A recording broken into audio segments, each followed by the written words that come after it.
dalam kasus pembunuhan bos kerajinan tembaga di Boyolali, Jawa Tengah. Polisi mengatakan bahwa peristiwa ini dipicu asmara sesama jenis antara korban dan tersangka.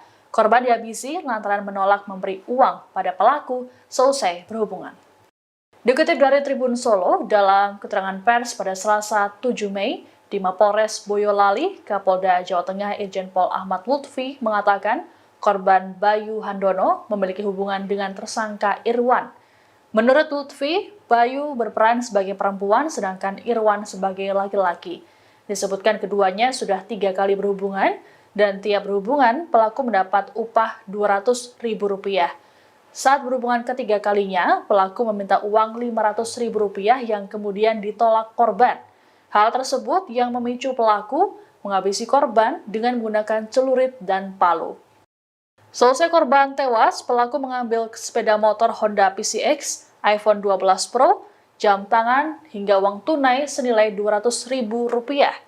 Irwan kemudian ditangkap selang sehari dari penemuan jasad korban pada Sabtu 4 Mei saat akan kabur di kawasan Terminal Tirtonadi, Solo.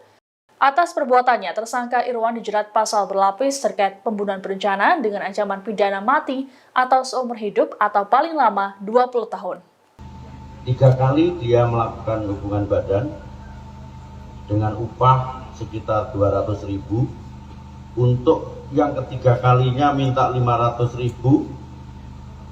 Tersangka menyiapkan sebilah celurit, karena ditarik Rp500.000 tidak mau, dia dibunuh. Dibunuh dengan cara dibacok sebanyak 5 kali. Kemudian korban belum meninggal, ada palu di sana, dipukulkan di kepalanya 10 kali. Download Tribun X sekarang, menghadirkan lokal menjadi Indonesia.